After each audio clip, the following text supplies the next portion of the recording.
கிறிஸ்துவுக்குள் பிரியமுள்ள சகோதர சகோதரிகளே, பலன் தரும் தேவன் எபிசோட் 1493 கர்த்தரை துதிக்கிறேன், மகிமைப்படுத்துகிறேன்.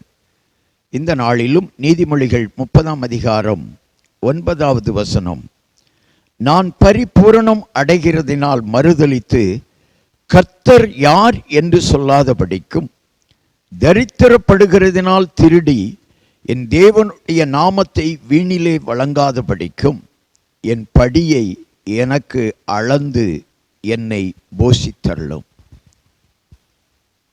பரமண்டல ஜெபத்தின் ஒரு பகுதி இப்படித்தான் சொல்லுகிறது, அன்றன்றுள்ள அப்பத்தை, அன்றன்றுள்ள ஆகாரத்தை அன்றன்று எனக்கு தாரும். நாம் அந்த ஜெபத்தின்படி நடக்கிறோமா? பரமண்டல ஜெபத்தை 15 தடவை சொல்லுகிறோம், ஆனால் அந்த ஜெபத்தின் பிரகாரம் நடப்பதில்லை. வேத வசனமெல்லாம் புடமிடப்பட்டவைகள்.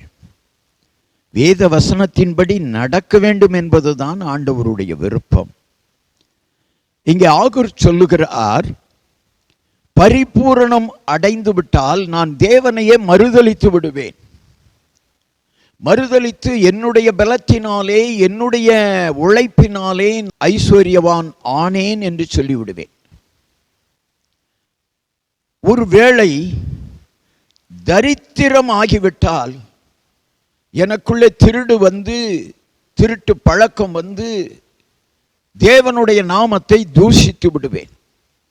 எனவே அவன் சொல்லுகிறான், ஐஸ்வர்யமும் வேண்டாம், தரித்திரமும் வேண்டாம், என் படியை எனக்கு அளந்து என்னை போஷித்தருளும். இந்த ஜெபத்தை ஏறெடுங்கள்.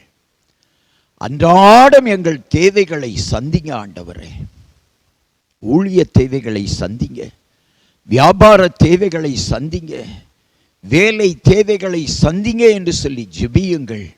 கர்த்தர் உங்களை ஆசீர்வதிப்பார்.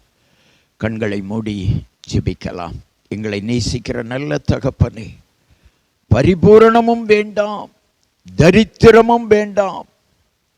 பரிபூரணம் இருந்தால் கர்த்தர் யார் என்று கேட்டு விடுவேன். தரித்திரம் இருந்தால் என் வாழ்க்கை தவறுதலாக போய்விடும்.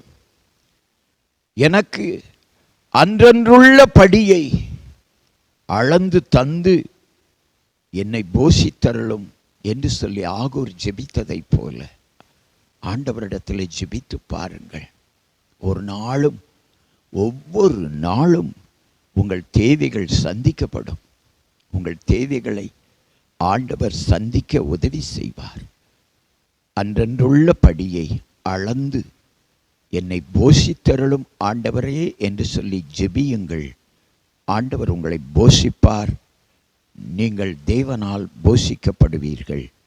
இயேசு கிறிஸ்துவின் நாமத்தில் ஜெபிக்கிறேன் பிதாவே, ஆமென்.